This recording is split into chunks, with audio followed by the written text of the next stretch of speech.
Buen día, hermanos, hermanas. La verdad que es un gusto poder volver a predicar acá. Muchas gracias por la invitación. Y siempre cuando tengo que predicar, siempre uno tiene una gotita de nerviosismo, digamos, ¿no? No solamente cuando me soy invitado en alguna iglesia, sino también en el cerro, ¿no? En la congregación donde estamos ya hace unos años. También uno tiene cierta cosita a veces de nerviosismo, pero cantando alabanzas, como que te vas, parece, tranquilizando, ¿no?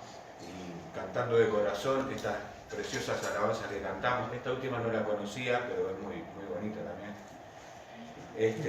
Y bueno, como que cuando llega el momento de tener que estar acá, como que esos nervios que comenzaron cuando entré acá, como que se fueron aplacando.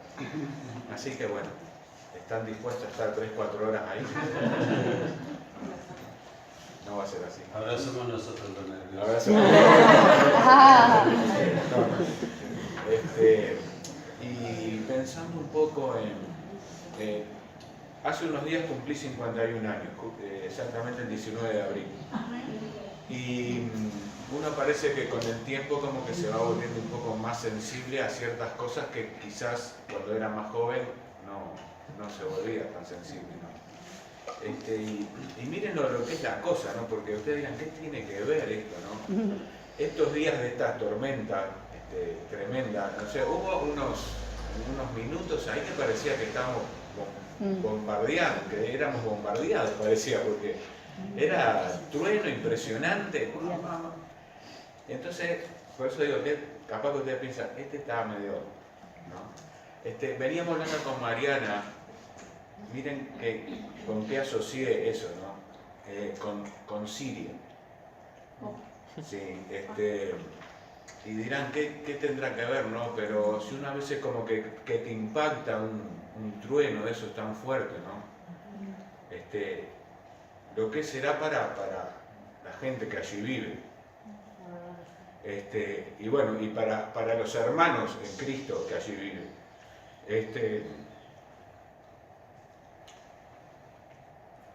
Y bueno, y pensando un poco en eso,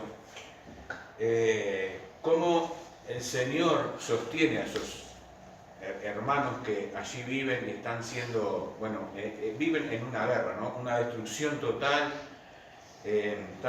Mariana me comentaba que estaba mirando un testimonio de una misionera, claro,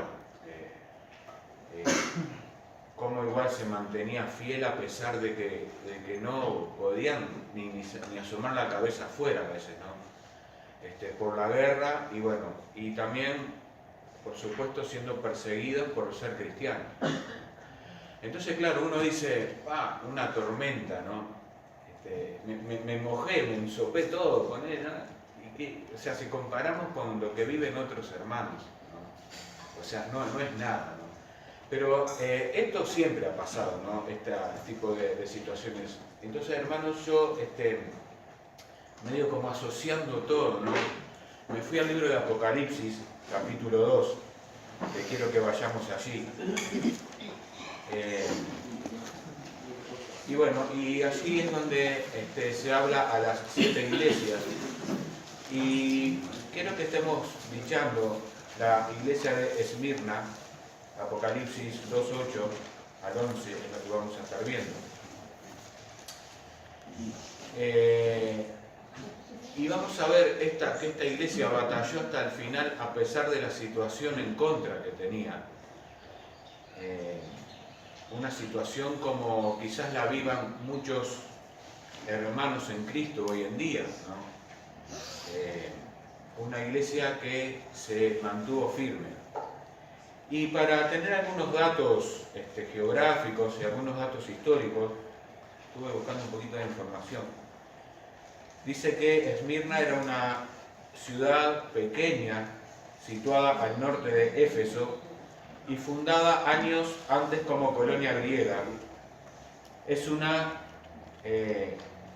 Está sobre una colina llamada Phobos, y fue fundada aproximadamente en el año 1000 a.C. y fuerzas hostiles la destruyeron. Me hizo pensar ahora en la situación de Siria, ¿no? La destruyeron 400 años después, o sea, en el 600 a.C. Esto que les estoy contando pasó en el tiempo que hubo ese silencio de Dios, vieron, entre el Antiguo y el Nuevo Testamento, en esos 400 años aproximadamente, es donde ocurre esto, ¿no? Y bueno, y uno de los generales del conquistador Alejandro Magno fue el que la reconstruyó desde el año 301 al 281 a.C., ¿no? Para tener un dato más o menos de lo que es esta ciudad de Esmirna, ¿no? Algunos historiadores dicen que Esmirna fue la ciudad más hermosa de la zona de Asia, digamos, que construyeron los griegos, así era que la llamaban la gloria de Asia. Y para los griegos era como un orgullo esa ciudad. Hoy en día existe esa ciudad en la zona de Turquía y se llama Izmir o Izmir. El nombre Esmirna tiene un significado. ¿Sabe alguno qué quiere decir? Esmirna significa mirra. Y la mirra es algo conocido por nosotros, por lo menos la hemos visto en la Biblia esa palabra, ¿no? Mirra, que es una especie aromática. Y era el mayor producto, valga la redundancia, que producía esa ciudad. Esmirna, lo que producían ellos era la mirra, esa especie aromática. Y bueno, había muchísimo, pero muchísimo trabajo en esa ciudad debido a este producto, ¿no? Que desde allí iba al resto de las ciudades. Era un producto muy popular y que enriqueció a muchísima gente allí, ¿no? Se habían vuelto muchos millonarios, digámoslo, por decirlo de alguna manera, ¿no?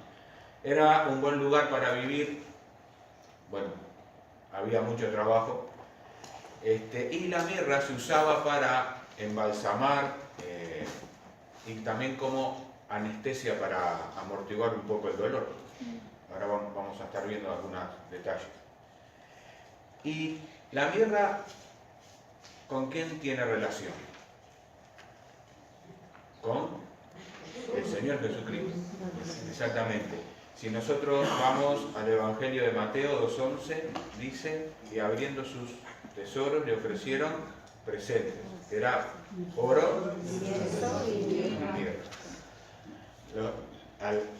Estos regalos representaban el oro, que era el rey, ¿no? El incienso, sacerdote, y la mirra, el sacrificio o muerte, ¿no?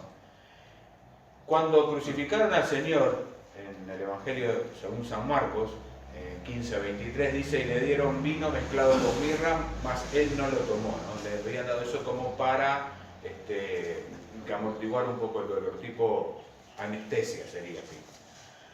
Cuando sepultaron al Señor Jesucristo, Juan 19:39 dice, también Nicodemo, el que antes había visitado a Jesús de noche, vino trayendo un compuesto de mirra y de aloes como 100 libras. ¿No? Si vamos al Antiguo Testamento, el profeta Isaías, refiriéndose a la futura venida del Señor Jesucristo, dice en el capítulo 60, al final del versículo 6, dice, vendrán todos los de Sabá, traerán oro e incienso, y publicaron alabanzas de Jehová. Van a traer oro e incienso, pero ¿qué falta? La mirra. La mirra no está. ¿Por qué? ¿Por qué no va a estar la mirra? ¿Por qué? La mirra no va a estar, porque cuando la mirra es algo representativo del sufrimiento del Señor Jesucristo, ¿no? Y bueno, cuando el Señor venga a buscar su iglesia, exacto, no va a ser necesario la mirra porque no va a haber sufrimiento, ¿no? Esos son datos simplemente para saber un poco de esto, ¿no? Había allí también una iglesia. Y los creyentes allí estaban literalmente siendo triturados, ¿no? Pasaban muy mal, muy mal. Se reunían en catacumbas o en casitas allí escondidas, porque eran perseguidos a muerte, ¿no? Había muchos templos de otras religiones, por ejemplo, había estatuas de Zeus, templos de Zeus, de Apolo, había una estatua que era obligación adorarla, que era la del emperador. Y en ese ambiente estaban nuestros hermanos en Cristo Jesús. Las iglesias cristianas, por supuesto, los cristianos, los creyentes allí se negaban a postrarse ante la estatua del emperador, y por lo cual los catalogaban como traidores, ¿no? Traidores políticos al imperio, ¿no? Y ser creyente en el Imperio Romano era, por supuesto, vivir todos los días bajo peligro a muerte total, ¿no? Bueno, los torturaban con las torturas más horrendas. Bueno, ninguna tortura es buena, pero eran judeados, ¿no? Como dice el término, ¿no? Eran despedazados, atados de brazos y sus piernas hasta despedazarlos, sumergidos vivos en aceite hirviendo, prendidos fuegos vivos, estando vivos. Y bueno, y todo ese tipo de tortura era lo que estos creyentes hermanos nuestros pasaban. Y la solución de ellos hubiera sido postrarse quizás ante la estatua de César, pero no lo hacían, por eso eran sacrificados, tirados allí en el Coliseo para que las bestias los comieran, y bueno, era todo como un show. Si nosotros vamos a lo que dice Apocalipsis 2, dice el versículo 8, y escribe al ángel de la iglesia en Esmirna, el primero y el postrero, el que estuvo muerto y vivió, dice esto, versículo 9, dice, y conozco tus obras y tu tribulación y tu pobreza, pero tú eres rico, y la blasfemia de los que se dicen ser judíos y no lo son, sino sinagoga de Satanás. Dice el Señor, yo conozco tus obras y tu tribulación y tu pobreza. Por supuesto que el Señor está al tanto de cómo van funcionando las iglesias. El Señor está al tanto de las tribulaciones, de las problemáticas de las iglesias.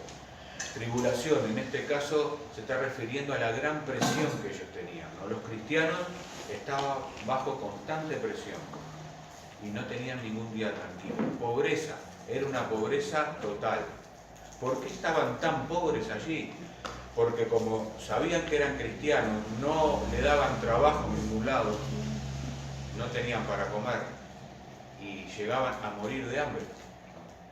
Era una pobreza total, debido a su fe en Cristo Jesús. Por eso, pensando un poco, ¿no? También en la actualidad, hay lugares que aún son así, ¿no? Como era esta ciudad. Vivimos, gracias al Señor, en un país maravilloso, porque a pesar de la inseguridad, etcétera, etcétera, la economía, podemos hacer esto que estamos haciendo acá, que no en todos lados podemos. Y si tendremos que valorar esto, ¿no? Cantamos a viva voz con un micrófono, con parlantes, con piano, con guitarra, la gente que pasa por la calle escucha. Con la tecnología podés en vivo, a través de internet, transmitir reuniones sin ningún tipo de problema, ¿no? Qué gozosos hubieran estado estos hermanos si hubiera existido, ¿no? Toda esta tecnología, y pudieran hacer lo que hoy nosotros hacemos. Dice también, y la blasfemia de los que dicen ser judíos y no lo son. Parece que allí algunos eran judíos, ¿no? por descendencia, pero no estaban ni ahí en seguir los caminos del Señor, ni la vida cristiana, pero parece que se habían infiltrado en la iglesia tipo secta, ¿no? Entonces vivían estos hermanos nuestros bajo total presión, bajo total pobreza, con tremenda persecución y todavía con una secta infiltrada allí, ¿no? Entonces imaginémonos esta situación totalmente negativa que ellos tenían, ¿no? Totalmente así horrible, ¿no? A esta congregación destrozada Cristo le escribe esta carta, ¿no? Esta que estamos viviendo ahora, ¿no? Escribe y le aconseja que se mantenga viva la fe, ¿no? Mantener viva la fe. Y cuando hubiera sido cuando hubiera sido muy fácil dejarla morir, la fe, ¿no? Porque si se hubieran postrado ante otros estatuas, ante otros dioses, etcétera, etcétera, ellos podían vivir una vida, digamos, normal, ¿no? Como vivía el resto de la población. Esta carta no es solamente para ellos, ¿no? Este ejemplo no es solamente para estos hermanos de la antigüedad, sino también es para nosotros. Bueno, como sabemos, y como recién dije, no somos aquí perseguidos a muerte, pero quizás muchas veces nos toque vivir bajo presión por ser creyentes. Quizás en tu lugar de estudio, quizás en tu lugar de trabajo, quizás con el resto de la familia que no es creyente, ¿no? Que te hace vivir bajo presión y quizás te señala con el dedo y te dice, este está siempre metido dentro de la iglesia y que esto y que lo otro. Bueno, en fin, muchas cosas que quizás hemos todos vivido. Quizás problemas financieros, ¿no? Quizás problemas también financieros. Y nosotros también vivimos ciertas cosas incómodas como estos hermanos, ¿no? Pero básicamente da dos mandamientos en esta carta. En el versículo 10 dice, no temas en nada lo que vas a padecer, al final del 10. Al principio del 10. Y al final dice, sé fiel hasta la muerte, ¿no? O sea que no temas en nada, simplemente sé fiel. Y eso, hermanos, nosotros tenemos que marcarlo bien en nuestro corazón y en nuestra mente. El no temer en nada y el ser fiel hasta la muerte. El Salmo 23:4 dice, aunque ande en valle de sombra, de muerte, no temeré mal alguno, porque dice, tú estás conmigo. Y no olvidarnos de eso, ¿no? El Señor Jesucristo está con nosotros. Y así como estos hermanos pasaron penurias, como muchas veces muchos de nosotros y muchas iglesias en la actualidad pasan penurias, no olvidemos de eso, ¿no? Aunque dice, ande en valle de sombra, no temeré, porque tú estás conmigo. Si vamos al libro de Apocalipsis, en el capítulo 1, versículo 17, dice, no temas, yo soy el primero y el último. Hemos tenido ejemplos, muchos ejemplos de, ante problemas, ante situaciones difíciles, muchos hermanos se retiran de las congregaciones. No solo de las congregaciones, sino en sí de los caminos del Señor, ¿no? Se van, se marchan, ¿no? Como que la solución va a estar afuera. Y la solución nunca, jamás está afuera. Jamás. La solución siempre está en los caminos, dentro de los caminos del Señor. De ese camino angosto, pero que va a tener un buen fin, un buen final, ¿no? De ese camino que quizás no sea fácil transitarlo, pero que sabemos cuál va a ser nuestra recompensa. Dice al que venciere, ¿no? Y si dice al que venciere es porque podemos ser vencedores. O sea que ningún tipo de problema, ningún tipo de situación nos tiene que hacer desviarnos del camino del Señor. Tenemos que seguir el ejemplo de Esmirna, ¿no? De los hermanos, de los creyentes de ahí, que a pesar de ser totalmente destruidos, muertos, etcétera, etcétera, siguieron firmes, ¿no? Al que venciere, porque ellos vencieron, ¿no? Sé fiel hasta la muerte, ¿no? Y Dios nos da ánimo para que seamos fieles hasta la muerte. Por ejemplo, si nosotros vamos al versículo 8, el Señor vemos que nos alienta, dice, el que estuvo muerto y vivió, Apocalipsis 1:18 dice: y el que vivo y estuve muerto, mas he aquí que vivo por los siglos de los siglos. Amén. Y tengo las llaves de la muerte y del Hades, ¿no? El Señor nos alienta a que sigamos firmes, ¿no? A que sigamos firmes y a no temer, ¿no? ¿Por qué? Porque Él vino, estuvo como hombre, sufrió por vos y por mí, y se murió, lo mataron, pero al tercer día resucitó y hoy vive. Eso nos tiene que alentar, hermanos, a siempre seguir en los caminos del Señor y no desviarnos de ellos, a no temer, ¿no? Más allá de las situaciones incómodas que podamos tener. El Señor conoce todas las cosas, ¿no? Es sabido. Dice el versículo 9, yo conozco, dice, ¿no? Yo conozco tus obras, yo conozco, dice. El Señor entiende lo que te está pasando. El Señor entendía lo que le estaba pasando a esta iglesia, ¿no? El Señor entendía, el Señor sabía, yo conozco, dice, yo sé por lo que ustedes están pasando, ¿no?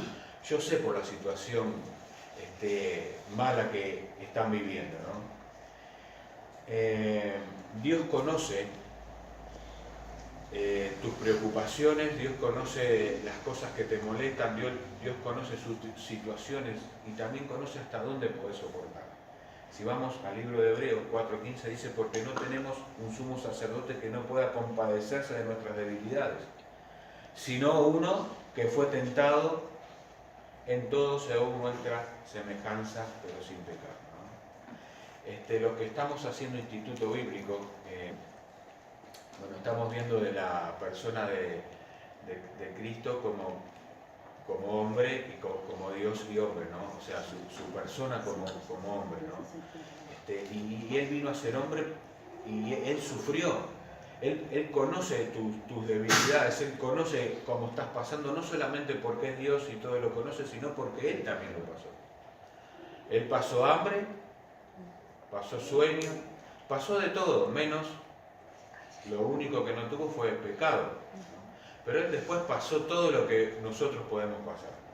Dice, Él conoce, ¿no? O sea, cuando estamos acudiendo a un Dios que conoce, ¿no? Por eso dice, yo conozco tus obras. Otra afirmación para no temer y ser fiel, dice el versículo 9, las riquezas de Cristo, ¿no? Dice el versículo 9, pero tú, dice, yo conozco tus obras, tu tribulación y tu pobreza, pero tú eres rico. Pero tú eres rico, ¿no? ¿Cómo puede ser, por ejemplo, una persona pobre pero rico al mismo tiempo, ¿no? Si vamos a 2 Corintios 8:9, dice, pero ya conocéis la gracia de nuestro Señor Jesucristo, que por amor a vosotros se hizo ¿qué? Pobre, ¿no? Siendo rico, para que vosotros con su pobreza fueseis enriquecidos, ¿no? Y obviamente que es así, ¿no? Postrándonos a los pies de Cristo nosotros podemos ser ricos, ¿no? Y Él era rico, dice, y se hizo pobre, ¿no? Él estaba con su Padre sentado allí a su diestra y Él se hizo hombre, dice, se hizo pobre, ¿no? Y vino acá al mundo, ¿no? Para pagar por nuestros pecados.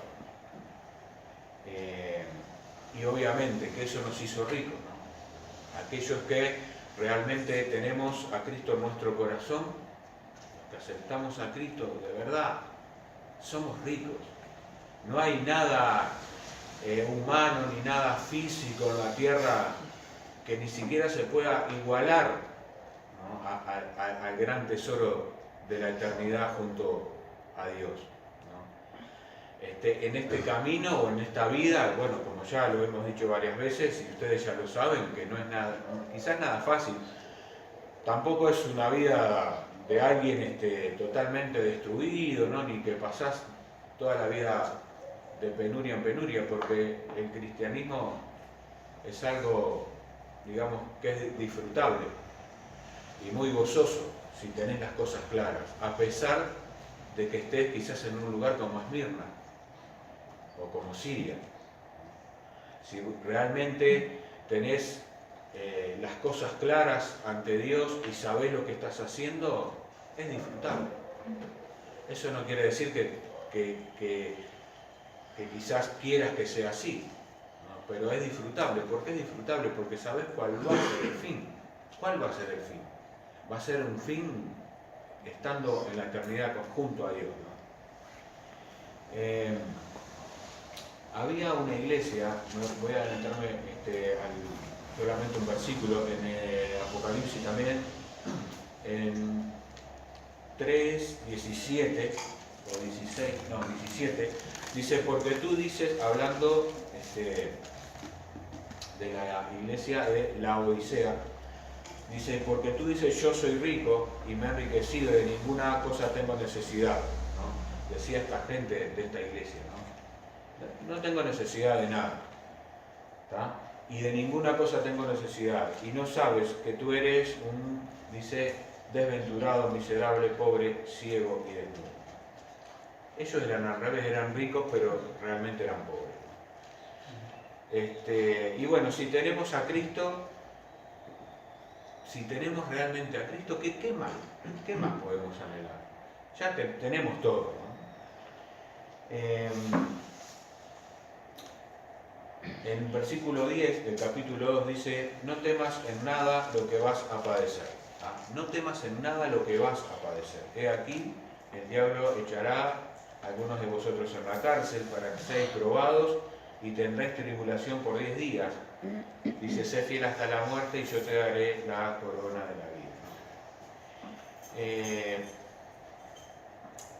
Dios quiere preparar a la iglesia, o prepara a la iglesia muchas veces para poder soportar ciertos sufrimientos, ciertas situaciones que son relativamente breves a comparación de la eternidad, ¿no? Gozosa que vamos a tener.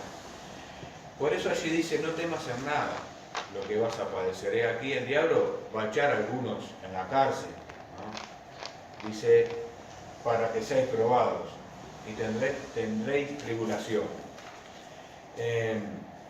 Segunda de Corintios 4:17 dice, porque esta breve tribulación momentánea produce en nosotros un cada vez más excelente y eterno peso de gloria, ¿no? Y qué lindo es este versículo, a mí me encanta.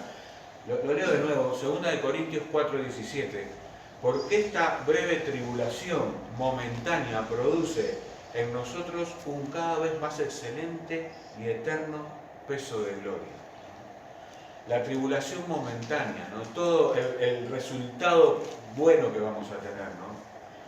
Y eterno peso de gloria, ¿no? Los tiempos difíciles son momentáneos, aunque duren toda la vida. Aunque duren toda la vida. Tenés un tiempo difícil durante, no sé, toda tu vida. Es momentáneo.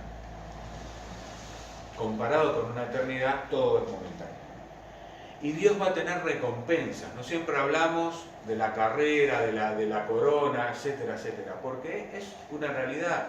Dios va a recompensar, ¿no?, al que esté firme hasta el final, ¿no? O como dice acá en Apocalipsis, al que venciere, ¿no?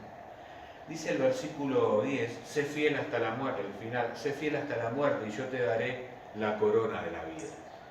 Y el 11, al final dice, el que venciere no sufrirá daño de la segunda muerte. La corona de la vida la obtendremos, ¿sí?, si somos fieles, si somos fieles. La fidelidad que Dios tiene con nosotros, nosotros tenemos que también tenerla, ¿no? Ser fieles, ser fieles. Y a veces la línea es muy finita para cruzarla y dejar de ser fieles. En lo más mínimo, muchas veces dejamos de ser fieles, mismo a veces con nuestros pensamientos. Me gustó un ejemplo tipo chistoso que dijo Samuel Pérez Millos ahora cuando estuvo acá. No lo recuerdo si fue en el retiro de varones o en las conferencias. Cuando él dijo que había una persona adúltera hablando con otro, ¿no?, Y entonces le estaba diciendo, bueno, hablando de que el diablo no puede estar a la vez en todos lados, ¿no? Como sí Dios, ¿no? Y dice que justo iba pasando el diablo y justo ve dos que están conversando y dijo, uno que era adúltero dijo, sí, yo engañé a mi esposa porque el diablo me tentó. Y el diablo lo escuchó y le dijo, adúltero y mentiroso. Porque muchas veces somos nosotros nuestros propios enemigos que dejamos de ser fieles, ¿no? Y como dice acá, tenemos que vencer y ser fieles hasta la muerte, ¿no? Y claro, muchas veces echamos las culpas al diablo, y bueno, pero muchas veces también la culpa, el peor enemigo nuestro es el que vemos cuando estamos frente al espejo, ¿no? Muchas veces ocurre eso. Pero tenemos el poder en Cristo Jesús de vencer, ¿no? Y pensemos en esta iglesia de Esmirna, ¿no? Todo lo que tenían en contra y ellos vencieron igual. Quiero ir un poquito al Evangelio según Lucas 12. Dice, más os digo, 4 y 5, dice, más os digo, amigos míos, no temáis a los que matan el cuerpo y después nada más pueden hacer. Pero os enseñaré a quienes debéis temer. Temed a aquel que después de haber quitado la vida tiene poder de echar en el infierno. Sí, os digo, temed. ¿De quién está hablando? ¿De quién está hablando ahí? Temer a Dios. Exacto, de temer a Dios. De temer a Dios. Que no temamos, dice el versículo 4, no temáis a los que matan el cuerpo y después nada más pueden hacer. ¿Qué es lo máximo que te pueden hacer acá? Matar tu cuerpo físico, digamos, ¿no? Es lo máximo, ¿no? Más nada te pueden hacer. Y no es que uno no valore la vida, por supuesto que la valoramos, pero ante situaciones extremas, lo máximo que te pueden hacer es matarte. Si vos sos hijo de Dios, sabés que vas a estar con Él, ¿no?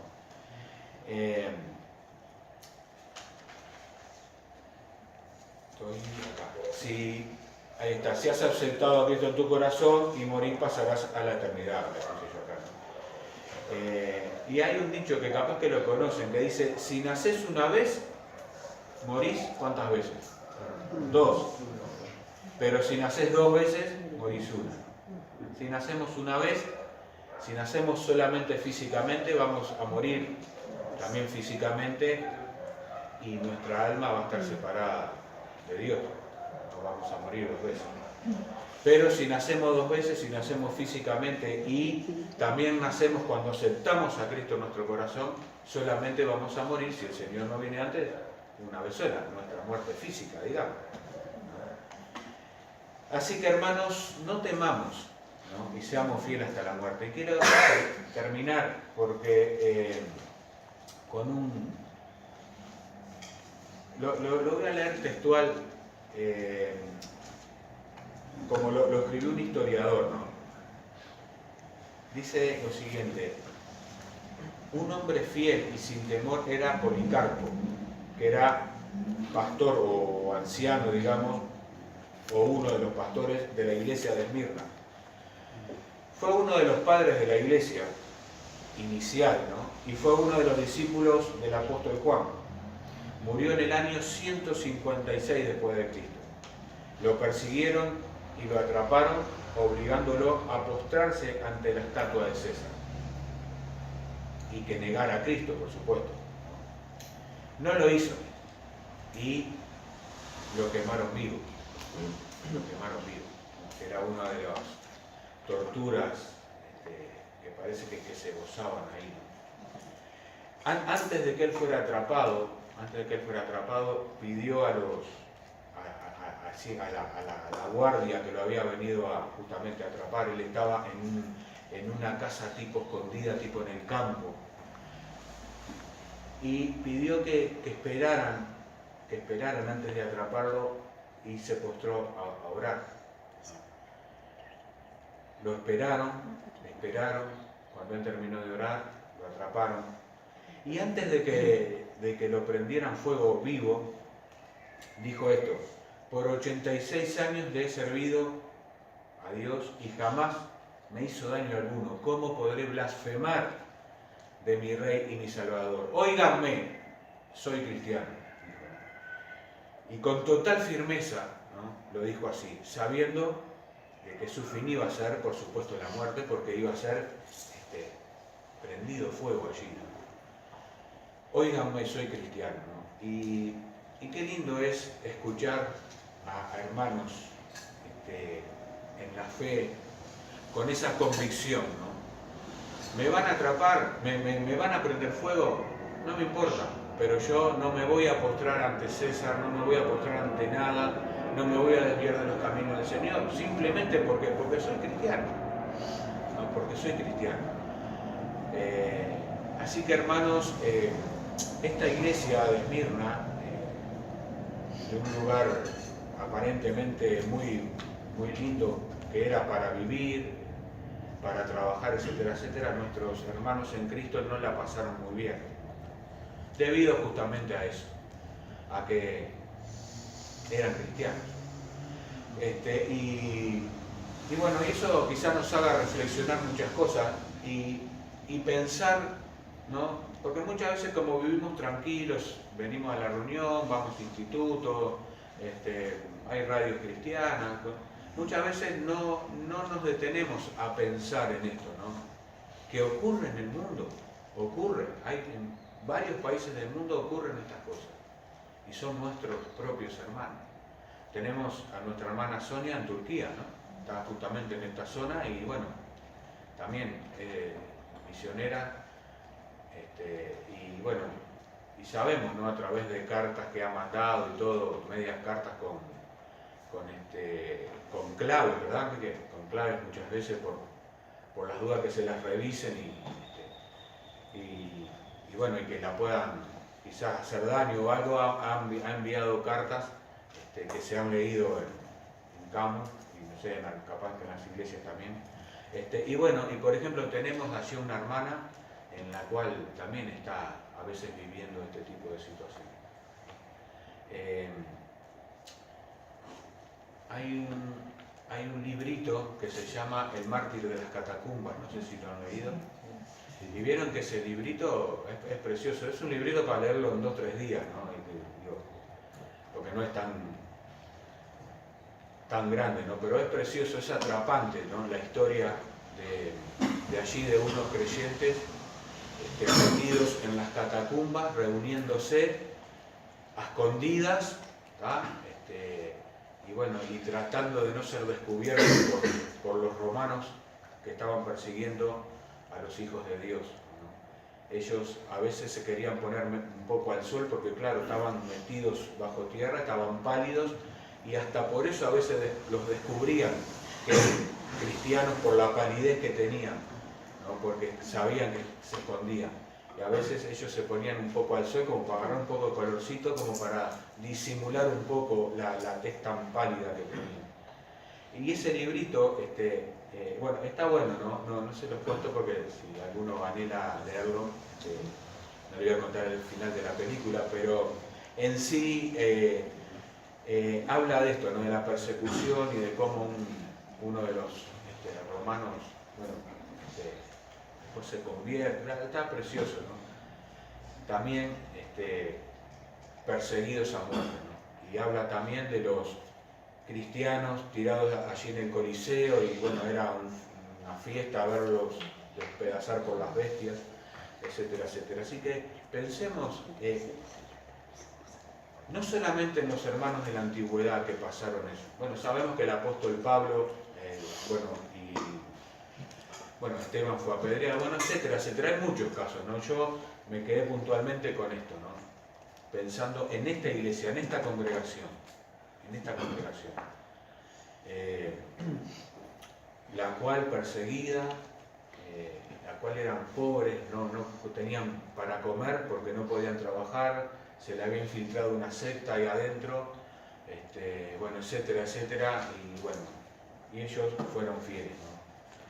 Y el Señor le dice, yo conozco tus obras, conozco tu tribulación, conozco tu pobreza. Dice, pero no temas en nada las cosas que vas a padecer. Porque está el Señor ahí, ¿no? Sé fiel hasta la muerte y yo te daré la corona de la vida. Y qué lindo pensar en eso. Y quizás irnos a casa y pensar y meditar en eso, ¿no? Sé fiel hasta la muerte y yo te daré la corona de la vida. Hay un premio allí esperándonos. Y depende solamente de nosotros, individualmente, de nosotros en poder obtenerlo o no.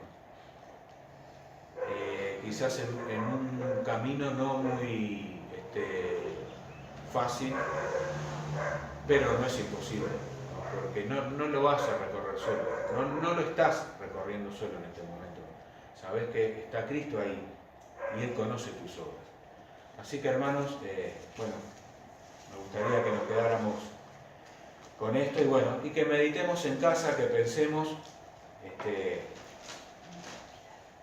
como dije recién, no solo en estos hermanos de la antigüedad, sino también en los de ahora, ¿no? Los contemporáneos, ¿no? En los que sufren este tipo de cosas y por supuesto orar mucho por ellos y bueno, poder ayudar en lo que se pueda, de la manera que se pueda y bueno, que sirvan como ejemplo, ¿no? Como ejemplo y que a veces que nos tendría a veces que dar vergüenza a muchos de nosotros que no somos fieles cuando ellos son fieles a pesar de, ¿no? Todas las cosas que pasan.